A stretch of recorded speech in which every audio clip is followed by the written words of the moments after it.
Welcome back to the Explanation Pro. Today I'll recap a comedy or film called The Greatest Beer Run Ever. Spoilers incoming. It is 1967 in Inwood, New York City. Former Marine John "Chicky" Donahue is a slacking merchant seaman who is treating his buddies with a round of drinks. Despite being a well-known bar patron, he has an overdue tab, which he luckily passes on to his friend to buy more from the old bar owner dubbed the Colonel. By morning, he awakens hungover as his father grows increasingly disappointed with his nightly shenanigans. He instructs him to get dressed for church, which he begrudgingly agrees to go. Back at his family home, he continually defends his drinking habits as he boasts about his life as a merchant mariner. His father is adamant about kicking him out as he has grown tired of supporting him, much to his mother's disapproval. Just as tensions at the dinner table rise, Chicky's sister Christine informs the family about an old friend from the neighborhood, Johnny Knopf, who died after being drafted in Vietnam for a short time. She is strongly opposed to the ongoing war there in contrast to Chicky and their father, who also formerly served and believes Joseph is a hero who died for his country. At the bar, the Colonel is very upset and takes the flag outside to half-mast in honor of the fallen soldier. Chicky and friends have some drinks while discussing the TV propaganda film showing the Vietnam War, which the Colonel is opposed to offering for the public to see. Chicky feels remorseful over Johnny's death as he feels he was very young to sign up only to be killed in action. After more discussions on the matter, the friends attend the funeral, where Noodle bears news that another close friend, Tommy Minogue, whom Chicky persuaded to join the draft, has gone missing in action. This gets him incredibly emotional, as he remembers good times with him just before the New Year's Eve ball drop in New York City.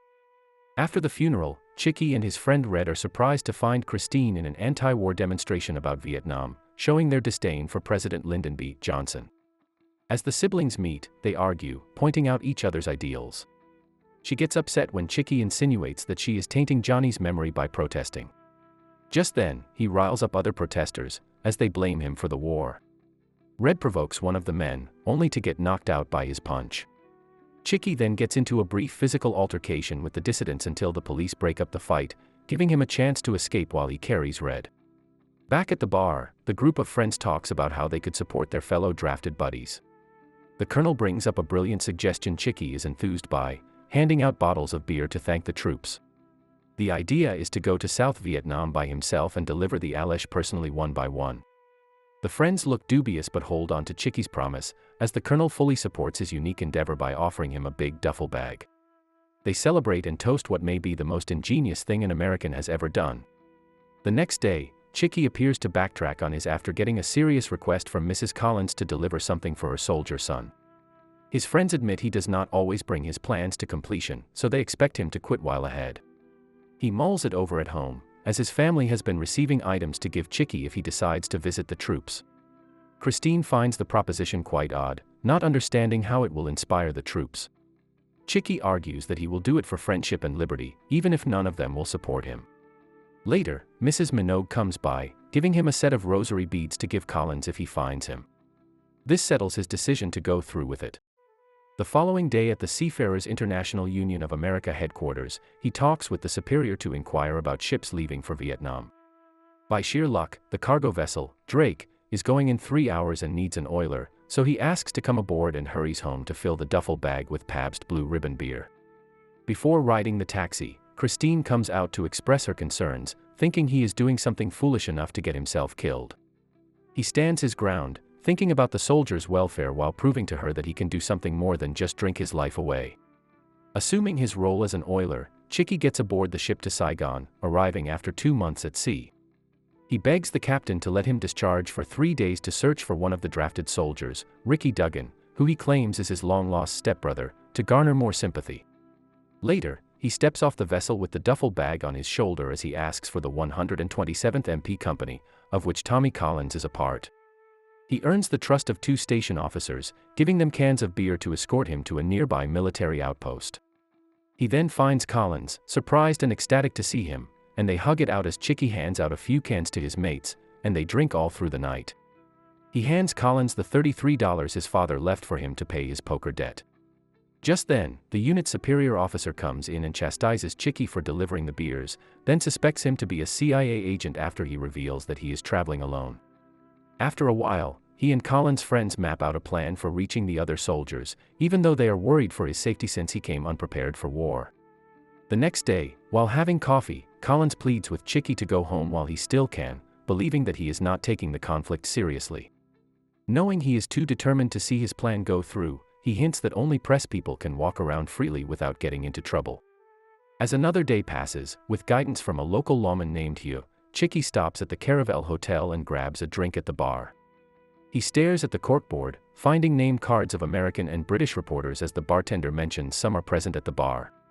He then proceeds to make pleasantries with them as they watch a speech of President Johnson. Photographer Arthur Coates interrupts by insulting the president, which does not sit well with Chicky, and demands he shows him respect. He learns that the media has become so disillusioned with the war that they are willing to expose all its adverse effects. He suggests they start reporting more positive news to support American troops as he reveals his goal to bring beer to them. They discourage him from going any further, but the bartender advises him not to give it and find some military convoys to get him to where he needs to go. So, using his CIA guys, he hitches an army caravan to Bien Hoa Air Base and flies to Da Nang Air Base. With the guidance of Lieutenant Habershaw, he is treated at the officers' club for lunch, where he reveals his crazy plan. The soldiers fully back him up, thinking he is a CIA agent, and he is later able to hitch a helicopter ride to LZ Jane. Once he arrives, he asks the officers in charge for Rick Duggan, serving in the 1st Cavalry Division. Duggan's sergeant radios him to report to the command post, forcing Duggan to run in plain sight under enemy fire. When Chicky surprises him, Duggan reacts angrily but allows him to join his squad on the battlefield as they fire upon the Viet Cong from the trenches. He freaks out as he finally gets a taste of what it is like being involved in the Vietnam War. When night falls, Chicky again passes around beers to calm the soldiers while they make their defensive strategy. Sadly, Duggan tells him that one of their friends, Reynolds, was killed a few days ago. A while later, while heavy rain pours, he starts a conversation with one of the soldiers, who is badly missing his home back in Philadelphia and feels sorry for staying too long to fight. By morning, the squad takes a photo with him before they part ways. He gives Duggan the pair of socks Reynolds was supposed to receive, bids a heartful goodbye, and gets on a chopper. He is later surprised to see 2 CIA agents climb aboard and brutally interrogate and throw out a Vietnamese prisoner. While unnerved by the experience, he lands safely at Kontum Airport and requests a ride to Saigon. One officer explains that he will risk leaving his post to escort Chicky to Pleiku Air Base. When Chicky looks outside, he sees the officer driving a prison caravan. Realizing actual CIA agents are after him, he sneaks out of the air base by climbing a fence and hides in the jungle until the agents give up the chase. He makes a run for it, not knowing where to go next. Later, as he walks alone, he passes by a busted Jeep and checks an empty leather satchel. A memory of time with Collins drinking with him at the bar starts to flow in his head as he remembers convincing him that enlisting was the right thing to do for his country. A little while later, a local child playing with a ball cries upon seeing him, thinking he is a soldier. Her mom suddenly comes out of the field and grabs her quickly. That night, after startling over elephants running from napalm, he is found by another old friend, Kevin Looney McClune. He rambles about his unbelievable journey so far, including the fact that the CIA is onto him. Despite their orders to move in the opposite direction of where he is headed, McClune's troop gives him a ride to Pleiku. The old friend puts him on a chopper, and he throws him his beer upon takeoff. Back in Saigon the following day, Chicky hitches a ride on a motorcycle to return to the port. Unfortunately, he learns from the port commander that his ship has left early for Manila due to a warning of an impending attack. Out of options, he looks for Hugh on the busy streets and finds him directing traffic while wishing him good tidings for the Vietnamese New Year. He personally escorts him to the U.S. Embassy and expresses interest in visiting him when Chicky invites him to come to America. After giving him his home address, he enters the embassy, where a female attendant relays a message from the captain of the Drake telling him a ship is ready to pick him up if he is not dead. Later, she helps him book a flight from Manila the next day.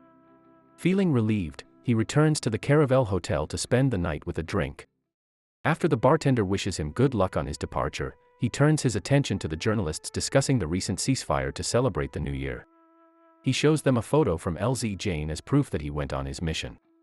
Arthur looks impressed and decides to buy a round of drinks for him. They have a deep conversation about the US government's constant cover-up of the war and how it does not help the public's perception of which side is really winning. Suddenly, Chicky notices a stream of lights at a distance that he assumes are fireworks, only to discover it is a barrage of bullets. As the Viet Cong suddenly attacks Saigon in the Tet Offensive, he and the photographer rush to the streets, getting stopped by a Vietnamese patrol along the way. Nearby, an American unit advises them to keep away, as the Viet Cong has taken over half of Cho Lan. The pair try to hitch a ride with them, only to see their jeep explode from a car bomb, blowing off one of the soldiers' arms. Later, he and Arthur manage to make it outside the embassy, engulfed in fire, only to take cover from enemy fire. Unfortunately, while hiding against a wall, Chicky grows distraught seeing Hugh lying dead on the road as one of the casualties of the attack. He then sees an armored car blow a hole in the embassy wall. Afterward, the pair temporarily take refuge inside an apartment, where Chicky opens up and admits he got more than he bargained for.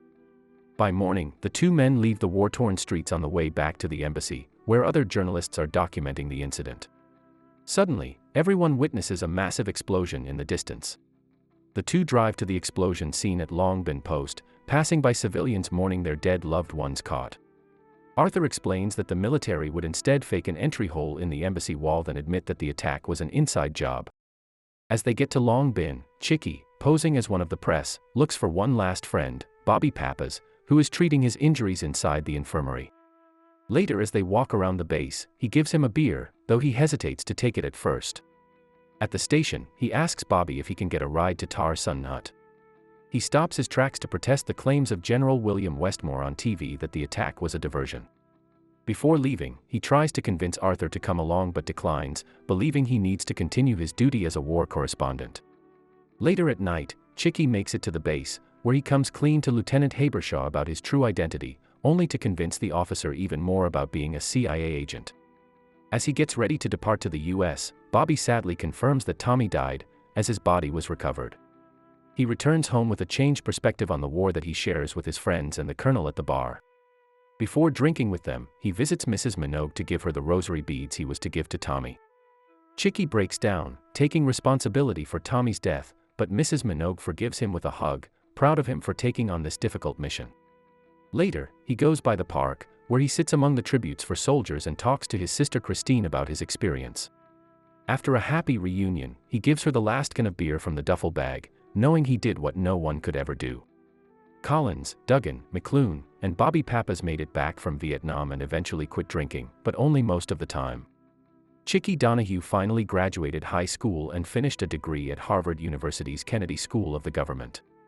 After working as a New York tunnel builder, he eventually became the legislative and political director of the organization. Thank you so much for watching. If you enjoyed this video, please hit the like button and also subscribe my channel for more videos like this. See you in the next video.